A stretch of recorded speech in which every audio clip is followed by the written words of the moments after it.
मुंबईत कोरोनामुळे 2 रुग्णांचा मृत्यू झाल्याने खळबळ. प्रशासनाने तातडीने बैठक घ्यावी. विजय वडेट्टीवार यांची मागणी. आरोग्य विभागाशी चर्चा करतोय आशिष शेलार यांची प्रतिक्रिया.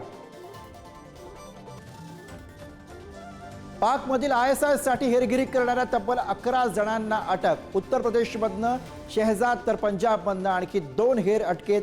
ISI ला गोपनीय माहिती पुरवल्याचा सुखप्रीत आणि करणबीर यांच्यावर आरोप.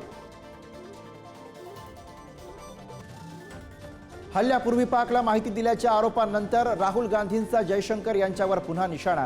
परराष्ट्र मंत्र्यांचं मौन निषेधार्ह. ही चूक नव्हे गुन्हा असल्याचा आरोप.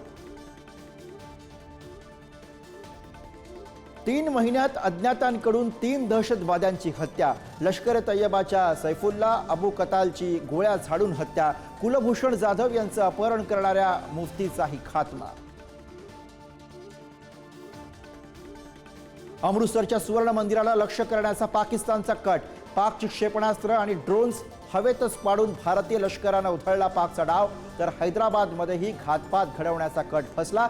ISISशी संबंधित दोघांना अटक.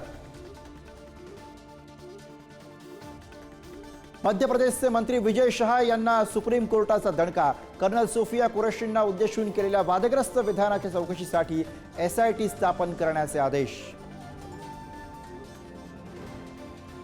इंडिया आघाडीच्या सदस्यांनी या वऱ्हाडावरती बहिष्कार टाकावा. परदेश दौऱ्यावरील सर्वपक्षीय शिष्टमंडळावरून संजय राऊत यांची टीका. तर आंतरराष्ट्रीय प्रश्न येतो त्यावेळी पक्षीय भूमिका घ्यायची नसते. शरद पवारांचा राऊतांना टोला. मुख्यमंत्री देवेंद्र फडणवीसांनी बँकांना फटकारलं. शेतकऱ्यांना सिबिल मागू नका हे सांगूनही का मागता. मुख्यमंत्र्यांचा सवाल. सिबिल मागणाऱ्या बँकांवर कारवाई करण्याचे आदेश.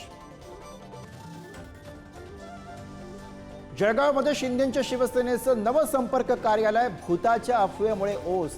भूताच्या भीतीनं शिवसैनिकांची ऑफिसकडे पाठ. आपण स्वतः यापुढे याच कार्यालयात बसणार असल्याचं गुलाबराव पाटलांकडनं स्पष्ट. मान्सून पूर्व सरींनी महाराष्ट्राला झोडपलं. अनेक जिल्ह्यांमध्ये वादळी वाऱ्यासह तुफान पाऊस. कर्नाटकच्या बंगळुरूमध्ये पावसाचा हाहाकार.